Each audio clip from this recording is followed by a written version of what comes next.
ಎಲ್ಲರಿಗೂ ನಮಸ್ತೆ ಫ್ರೆಂಡ್ಸ್. ಈ ವಿಡಿಯೋದಲ್ಲಿ ITBP ಮತ್ತು NIAನ ನೂತನ ಮುಖ್ಯಸ್ಥರು ನೇಮಕವಾಗಿದ್ದಾರೆ. ಹಾಗೆಯೇ EV ಅಳವಡಿಕೆಯಲ್ಲಿ ದೇಶದ ನಂಬರ್ 1 ರಾಜ್ಯ ಯಾವುದು ಎಂದು ಗುರುತಿಸಲಾಗಿದೆ ಮತ್ತು ಯೆಮೆನ್ ದೇಶದ ನೂತನ ಪ್ರಧಾನಿಯಾಗಿ ಯಾರು ಆಯ್ಕೆಯಾದರು? ಇಂತಹ ಹಲವು ಮಾಹಿತಿಗಳನ್ನು ತಿಳಿದುಕೊಳ್ಳೋಣ. ಮೊದಲನೆಯ ಪ್ರಶ್ನೆ, ಇತ್ತೀಚೆಗೆ Indo Tibetan border police ITBP ಪಡೆಯ ನೂತನ ಮಹಾನಿರ್ದೇಶಕರಾಗಿ ಯಾರು ನೇಮಕಗೊಂಡಿದ್ದಾರೆ? ಸರಿಯಾದ ಉತ್ತರ ಆಪ್ಷನ್ ಬಿ ಆಗಿರುತ್ತದೆ, ಶತ್ರುಜಿತ್ ಸಿಂಗ್ ಕಪೂರ್ ಅವರು. ಇಲ್ಲಿ ಹರಿಯಾಣ ಕೆಡರ್ನ ಹಿರಿಯ IPS ಅಧಿಕಾರಿ ಶತ್ರುಜಿತ್ ಸಿಂಗ್ ಕಪೂರ್ ಅವರನ್ನು ITBP ಪಡೆಯ ಮುಖ್ಯಸ್ಥರಾಗಿ ನೇಮಿಸಲಾಗಿದೆ.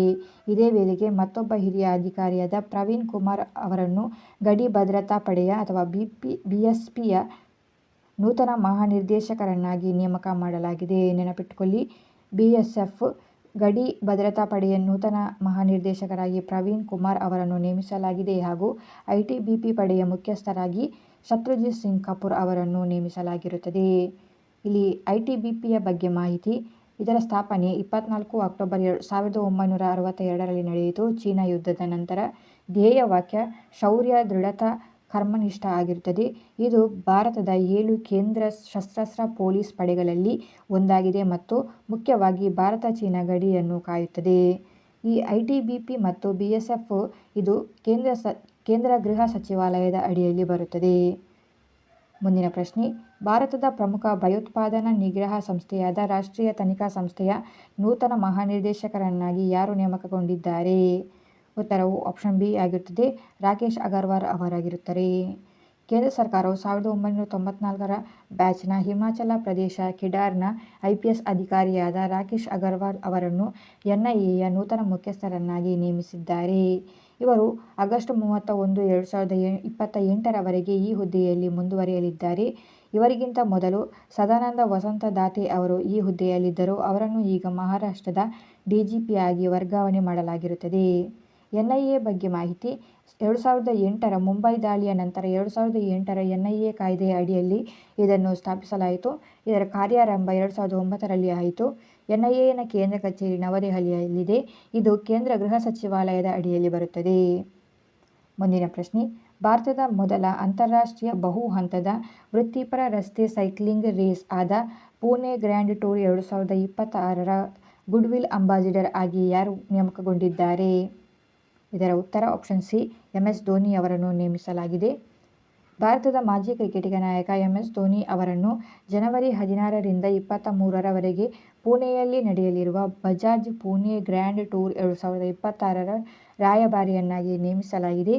ಇದು ಭಾರತದ ಮೊದಲ UCI 2.2 ಕೆಟಗರಿಯ ಅಂತಾರಾಷ್ಟ್ರೀಯ ಸೈಕ್ಲಿಂಗ್ ರೇಸ್ ಆಗಿದೆ. ಇಲ್ಲಿ UCI ಅಂದರೆ ಯೂನಿಯನ್ ಸೈಕ್ಲಿಸ್ಟ್ ಇಂಟರ್ನ್ಯಾಷನಲ್ ಎನ್ನುವುದಾಗಿರುತ್ತದೆ. ಈ ರೇಸ್ 5 ದಿನಗಳ ಕಾಲ ನಡೆಯಲಿದ್ದು ಒಟ್ಟು 437 ಕಿಲೋಮೀಟರ್ ದೂರವನ್ನು ಒಳಗೊಂಡಿದೆ. ಇದು ಪುಣೆಯ ಪಶ್ಚಿಮ ಘಟ್ಟಗಳ ಮೂಲಕ ಹಾದು ಹೋಗುತ್ತದೆ. ಇಲ್ಲಿ ಧೋನಿಯವರನ್ನು ಯಾಕೆ ಅಂಬಾಸಿಡರ್ ಆಗಿ ನೇಮಿಸಲಾಯಿತು ಅಂದರೆ, ಧೋನಿಯವರ ಫಿಟ್ನೆಸ್ ಮತ್ತು ಶಿಸ್ತಿನ ಗುಣಗಳು ಸೈಕ್ಲಿಂಗ್ ಕ್ರೀಡೆಗೆ ಪೂರಕವಾಗಿರುವುದರಿಂದ ಯುವಜನರಲ್ಲಿ ಈ ಕ್ರೀಡೆಯ ಬಗ್ಗೆ ಆಸಕ್ತಿ ಮೂಡಿಸಲು ಅವರನ್ನು ಆಯ್ಕೆ ಮಾಡಲಾಗಿದೆ. ಇಲ್ಲಿ GKಗಳ ಪ್ರಮುಖ ಪಾಯಿಂಟ್ಸ್ಗಳು.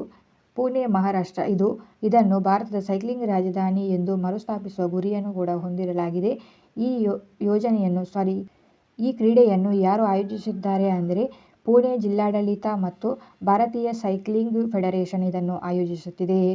ಪ್ರಮುಖ ಕ್ರೀಡಾಪಟು ಭಾರತದ ಪರವಾಗಿ ಖ್ಯಾತ ಸೈಕ್ಲಿಸ್ಟ್ ನವೀನ್ ಜಾನ್ ಅವರು ಭಾರತವನ್ನು ಮುನ್ನಡೆಸಲಿದ್ದಾರೆ. ಮುಂದಿನ ಪ್ರಶ್ನೆಯನ್ನು ನೋಡುವ. ಇತ್ತೀಚೆಗೆ ವರದಿಯ ಪ್ರಕಾರ ಭಾರತದ ಯಾವ ರಾಜ್ಯವು ವೈಯಕ್ತಿಕ ಎಲೆಕ್ಟ್ರಿಕ್ ವಾಹನ ಅಳವಡಿಕೆಯಲ್ಲಿ ದೇಶದಲ್ಲೇ ಮೊದಲ ಸ್ಥಾನದಲ್ಲಿದೆ? ಉತ್ತರ ಆಪ್ಷನ್ ಸಿ ಆಗಿರುತ್ತದೆ, ಕೇರಳ ರಾಜ್ಯ. ಕೇರಳ ರಾಜ್ಯವು ವೈಯಕ್ತಿಕ ಎಲೆಕ್ಟ್ರಿಕ್ ವಾಹನಗಳ EV ಬಳಕೆಯಲ್ಲಿ ಭಾರತದ ಇತರ ರಾಜ್ಯಗಳನ್ನು ಹಿಂದಿಕ್ಕಿ ಅಗ್ರಸ್ಥಾನದಲ್ಲಿದೆ. ವಿಶೇಷವಾಗಿ ಎಲೆಕ್ಟ್ರಿಕ್ ಕಾರುಗಳು ಮತ್ತು ದ್ವಿಚಕ್ರ ವಾಹನಗಳ ಖರೀದಿಯಲ್ಲಿ ಗಣನೀಯ ಏರಿಕೆ ಕಂಡಿದೆ. ಕೇರಳದಲ್ಲಿ ನೋಂದಣಿಯಾಗಿರುವ ಒಟ್ಟು ಹೊಸ ವಾಹನಗಳಲ್ಲಿ ಸುಮಾರು 18ರಿಂದ 20% ವಾಹನಗಳು ಎಲೆಕ್ಟ್ರಿಕ್ ಆಗಿವೆ. ಇದು ರಾಷ್ಟ್ರೀಯ ಸರಾಸರಿಗಿಂತ ಬಹಳ ಹೆಚ್ಚಾಗಿದೆ. ಯಾಕೆ ಕೇರಳದಲ್ಲಿ ಹೆಚ್ಚಾಗಿ ದ್ವಿಚಕ್ರ ವಾಹನಗಳು ಮತ್ತು ಕಾರುಗಳನ್ನು ಎಲೆಕ್ಟ್ರಿಕ್ ವಾಹನಗಳನ್ನೇ ತೆಗೆದುಕೊಳ್ಳುತ್ತಿದ್ದಾರೆ ಅಂದರೆ, ಹೆಚ್ಚಾಗಿ ಚಾರ್ಜಿಂಗ್ ಪಾಯಿಂಟ್ಸ್ಗಳು ಕೇರಳದಲ್ಲಿ ಎಲೆಕ್ಟ್ರಿಕ್ ವೆಹಿಕಲ್ಸ್ಗಳಿಗೆ ಇರುತ್ತದೆ ಮತ್ತು ಸಬ್ಸಿಡೀಸ್ಗಳು ಕೂಡ ಜಾಸ್ತಿ ಆಗಿರುತ್ತದೆ. ಇಲ್ಲಿ ಕೆಲವು ಇಂಪಾರ್ಟೆಂಟ್ ಆದ ಮಾಹಿತಿಗಳು. ಫೇಮ್ 2 ಯೋಜನೆ ಭಾರತದಲ್ಲಿ ಎಲೆಕ್ಟ್ರಿಕ್ ವಾಹನಗಳ ಉತ್ಪಾದನೆ ಮತ್ತು ಬಳಕೆಯನ್ನು ಉತ್ತೇಜಿಸಲು ಕೇಂದ್ರ ಸರ್ಕಾರ ಜಾರಿಗೆ ತಂದಿರುವ ಯೋಜನೆಯಾಗಿರುತ್ತದೆ ಫೇಮ್ 2 ಯೋಜನೆ. ಇಲ್ಲಿ ಫೇಮ್ ಅಂದರೆ faster adoption and manufacturing of electric vehicles ಆಗಿರುತ್ತದೆ. ಇದರ ಗುರಿ ಭಾರತವು 2030ರ ವೇಳೆಗೆ ಒಟ್ಟು ವಾಹನಗಳಲ್ಲಿ 30% ನೆನಪಿಟ್ಟುಕೊಳ್ಳಿ 30% EV ವಾಹನಗಳಿರಬೇಕು ಎಂಬ ಗುರಿಯನ್ನು ಇಲ್ಲಿ ಹೊಂದಿದ್ದಾರೆ. ಎಲೆಕ್ಟ್ರಿಕ್ ವಾಹನಗಳು ಶೂನ್ಯ ಕಾರ್ಬನ್ ಹೊರಸೂಸುವಿಕೆಯನ್ನು ಹೊಂದಿದ್ದು ಇದು ಭಾರತದ ನೆಟ್ ಝೀರೋ 2070 ಎನ್ನುವ ಗುರಿಯ ತಲುಪಲು ಸಹಕಾರಿಯಾಗಿರುತ್ತದೆ. ಮುಂದಿನ ಪ್ರಶ್ನೆ, ವಿಶ್ವದ ಅತಿ ದೊಡ್ಡ ಗ್ರೀನ್ ಅಮೋನಿಯಾ ಉತ್ಪಾದನಾ ಯೋಜನೆಯನ್ನು ಆಂಧ್ರಪ್ರದೇಶದ ಯಾವ ನಗರದಲ್ಲಿ ಸ್ಥಾಪಿಸಲಾಗುತ್ತಿದೆ? ಸರಿಯಾದ ಉತ್ತರ ಆಪ್ಷನ್ ಬಿ, ಕಾಕಿನಾಡದಲ್ಲಿ. ಆಂಧ್ರಪ್ರದೇಶದ ಕಾಕಿನಾಡದಲ್ಲಿ ವಿಶ್ವದ ಅತಿ ದೊಡ್ಡ ಹಸಿರು ಅಮೋನಿಯಾ ಯೋಜನೆಯನ್ನು ಆರಂಭಿಸಲು AM ಗ್ರೀನ್ ಕಂಪನಿಯು ಅಂತಿಮ ಹೂಡಿಕೆ ನಿರ್ಧಾರವನ್ನು ಮಾಡಿದೆ. ಇಲ್ಲಿ ನೆನಪಿಟ್ಟುಕೊಳ್ಳಿ, ಯಾವ ಕಂಪನಿ ಅಂತಿಮ ಹೂಡಿಕೆ ಮಾಡಿದ್ದಾರೆ ಅಂದರೆ AM ಗ್ರೀನ್ ಕಂಪನಿ ಹೂಡಿಕೆಯನ್ನು ಮಾಡಿದೆ ಆಂಧ್ರಪ್ರದೇಶದ ಕಾಕಿನಾಡು ವ್ಯವಸ್ಥೆಯಲ್ಲಿ ಅತಿ ದೊಡ್ಡ ಹಸಿರು ಅಮೋನಿಯಾ ಯೋಜನೆಯನ್ನು ಪ್ರಾರಂಭಿಸಲು. ಈ ಯೋಜನೆಯು ವರ್ಷಕ್ಕೆ 1 ಮಿಲಿಯನ್ ಟನ್ ಹಸಿರು ಅಮೋನಿಯಾವನ್ನು ಉತ್ಪಾದಿಸುವ ಗುರಿ ಹೊಂದಿದೆ. ಏನು ಈ ಹಸಿರು ಅಮೋನಿಯಾ ಅಂದರೆ ನವೀಕರಿಸಬಹುದಾದ ಇಂಧನ ಮೂಲ ಆಗಿರುತ್ತದೆ. ಇದನ್ನು ಬಳಸಿ ಉತ್ಪಾದಿಸುವ ಅಮೋನಿಯಾವನ್ನು ಹಸಿರು ಅಮೋನಿಯಾ ಎನ್ನಲಾಗುತ್ತದೆ.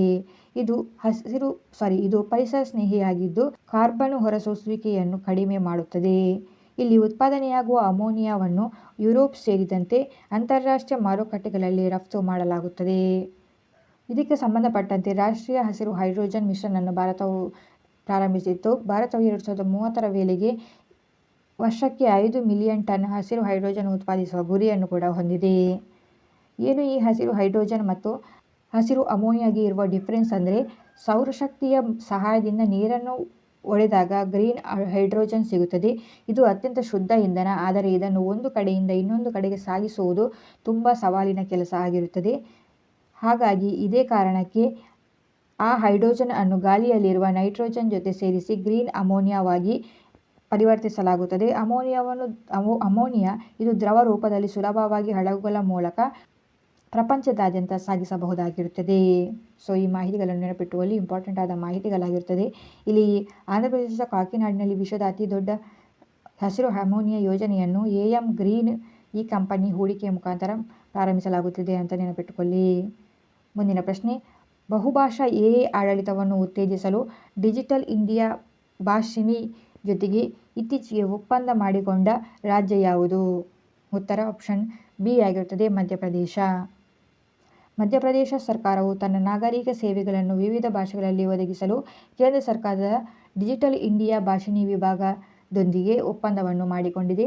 ಸರ್ಕಾರಿ ಸೇವೆಗಳು, ಮಾಹಿತಿ, ಯೋಜನೆಗಳ ವಿವರಗಳನ್ನು ಸಾಮಾನ್ಯ ಜನರಿಗೆ ಮಾತೃಭಾಷೆಯಲ್ಲಿ AI ತಂತ್ರಜ್ಞಾನದ ಮೂಲಕ ತಲುಪಿಸುವುದು ಇದರ ಗುರಿಯಾಗಿರುತ್ತದೆ.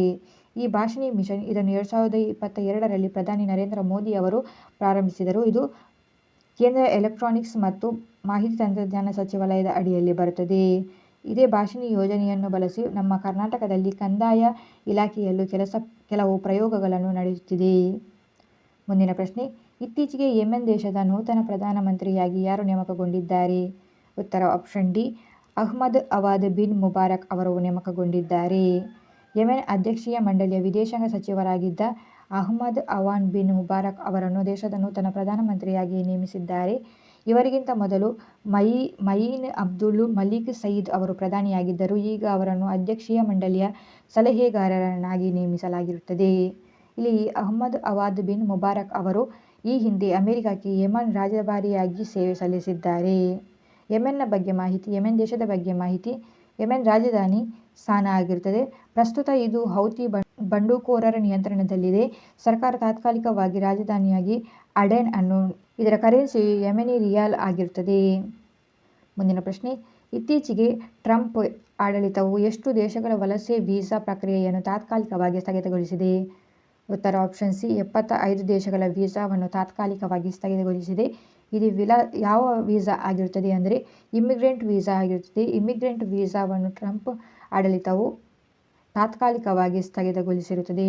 ಇದಕ್ಕೆ ಮೇನ್ ಕಾರಣ ಭಯೋತ್ಪಾದನೆಯನ್ನು ತಡೆಯುವುದಕ್ಕಾಗಿ ಈ ಒಂದು ನಿರ್ಧಾರವನ್ನು ಮಾಡಲಾಗಿದೆ ಅಂತ ಟ್ರಂಪ್ ಆಡಳಿತವು ಹೇಳಿರುತ್ತದೆ. ಸೊ ಈ ಮಾಹಿತಿ ನೆನಪಿಟ್ಟುಕೊಳ್ಳಿ. ಇದರಲ್ಲಿ ಈ 75 ದೇಶಗಳಲ್ಲಿ ಭಾರತ ದೇಶ ಇರುವುದಿಲ್ಲ. ಮುಂದಿನ ಪ್ರಶ್ನೆಯನ್ನು ನೋಡುವ. ಮಹಿಳಾ ಉದ್ಯಮಿಗಳು ಮತ್ತು ಸ್ವಸಹಾಯ ಗುಂಪುಗಳನ್ನು ಉತ್ತೇಜಿಸುವ ಉದ್ದೇಶ ಹೊಂದಿರುವ ಹುಮೇನಿಯಾ ಉಪಕ್ರಮವು ಇತ್ತೀಚೆಗೆ ಎಷ್ಟು ವರ್ಷಗಳ ಯಶಸ್ವಿಯಾಗಿ ಪೂರೈಸಿದೆ? ಉತ್ತರ ಆಪ್ಷನ್ ಬಿ 7 ವರ್ಷಗಳನ್ನು ಪೂರೈಸಿದೆ. ಹುಮೇನಿಯಾ ಉಪಕ್ರಮವನ್ನು 2019ರಲ್ಲಿ ಪ್ರಾರಂಭಿಸಲಾಗಿದ್ದು, ಇದು ಮಹಿಳಾ ಉದ್ಯಮಿಗಳು ಮತ್ತು ಮಹಿಳಾ ಸ್ವಸಹಾಯ ಗುಂಪುಗಳಿಗೆ ನೇರವಾಗಿ ಸರ್ಕಾರಿ ಸಂಸ್ಥೆಗಳಿಗೆ ಮತ್ತು ಉತ್ಪನ್ನಗಳನ್ನು ಮಾರಾಟ ಮಾಡಲು ಅವಕಾಶ ನೀಡುತ್ತದೆ. ಮಹಿಳೆಯರು ತಯಾರಿಸಿದ ಕರಕುಶಲ ವಸ್ತುಗಳು, ಕೈಮಗ್ಗಗಳು ಮತ್ತು ಇತರ ಉತ್ಪನ್ನಗಳಿಗೆ ಸುಲಭವಾದ ಮಾರುಕಟ್ಟೆ ಒದಗಿಸುವುದು ಇದರ ಮುಖ್ಯ ಉದ್ದೇಶ. ಇದು ವಾಣಿಜ್ಯ ಮತ್ತು ಕೈಗಾರಿಕಾ ಸಚಿವಾಲಯದ ಅಡಿಯಲ್ಲಿ ಬರುವ ಗವರ್ನಮೆಂಟ್ ಇ-ಮಾರ್ಕೆಟ್ ಪ್ಲೇಸ್ ಅಡಿಯಲ್ಲಿ ಕಾರ್ಯನಿರ್ವಹಿಸುತ್ತದೆ. ಏನು ಇದು ಗವರ್ನಮೆಂಟ್ ಇ-ಮಾರ್ಕೆಟ್ ಪ್ಲೇಸ್ ಅಂದರೆ? ಇದನ್ನು 2016ರಲ್ಲಿ ಪ್ರಾರಂಭಿಸಲಾಗಿದ್ದು, ಇದು ಸರ್ಕಾರಿ ಕಚೇರಿಗಳು ತಮಗೆ ಬೇಕಾದ ವಸ್ತುಗಳನ್ನು ಆನ್ಲೈನ್ ಮೂಲಕ ಖರೀದಿಸುವ ವೇದಿಕೆಯಾಗಿದೆ.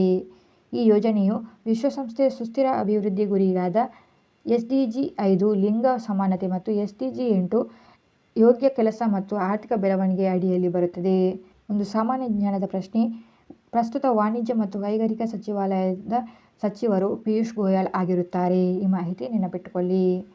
ಸೊ ಇದಾಗಿತ್ತು ಇವತ್ತಿನ ವಿಡಿಯೋದ ಒಂದು ಕ್ವಿಕ್ ರಿವಿಷನ್ ಅನ್ನು ನೋಡುವ. ITBPಯ ಹೊಸ ಮುಖ್ಯಸ್ಥರು ಶತ್ರುಜಿತ್ ಸಿಂಗ್ ಕಪೂರ್ ಆಗಿರುತ್ತಾರೆ. NIAನ ಹೊಸ ಮುಖ್ಯಸ್ಥರಾಗಿ ರಾಕೇಶ್ ಅಗರ್ವಾಲ್ ಅವರನ್ನು ನೇಮಿಸಲಾಗಿದೆ. ಪುಣೆ ಗ್ರ್ಯಾಂಡ್ ಟೂರ್ ರಾಯಭಾರಿಯಾಗಿ MS ಧೋನಿ ಅವರನ್ನು ನೇಮಿಸಲಾಗಿದೆ. EV ಅಳವಡಿಕೆಯಲ್ಲಿ ನಂಬರ್ 1 ರಾಜ್ಯ ಕೇರಳ ಆಗಿದೆ. ವಿಶ್ವದ ಅತಿದೊಡ್ಡ ಗ್ರೀನ್ ಅಮೋನಿಯಾ ಯೋಜನೆಯನ್ನು ಕಾಕಿನಾಡ, ಆಂಧ್ರಪ್ರದೇಶದಲ್ಲಿ ಪ್ರಾರಂಭಿಸಲಾಗುತ್ತಿದೆ. ಬಾಷ್ನಿ AI ಒಪ್ಪಂದವನ್ನು ಮಧ್ಯಪ್ರದೇಶ ಸರ್ಕಾರ ನಡೆಯುತ್ತಿದೆ. ಯೆಮೆನ್ ನೂತನ ಪ್ರಧಾನಿಯಾಗಿ ಅಹ್ಮದ್ ಅವಾದ್ ಬಿನ್ ಮುಬಾರಕ್ ಅವರನ್ನು ನೇಮಿಸಲಾಗಿದೆ. ಜೆಮ್ ಹುಮೇನಿಯಾ ವರ್ಷಾಚರಣೆ 7ನೇ ವರ್ಷಾಚರಣೆಯಾಗಿರುತ್ತದೆ. ಹಾಗೆಯೇ ಟ್ರಂಪ್ ಸರ್ಕಾರವು ಇಮಿಗ್ರೇಟ್ ವೀಸಾವನ್ನು ತಾತ್ಕಾಲಿಕವಾಗಿ ಸ್ಥಗಿತಗೊಳಿಸಿದೆ 75 ದೇಶಗಳಿಗೆ. ಸೊ ಈ ಮಾಹಿತಿಯನ್ನು ನೆನಪಿಟ್ಟುಕೊಳ್ಳಿ. ಇದಾಗಿತ್ತು ಇವತ್ತಿನ ವಿಡಿಯೋಗಳು. Thank you.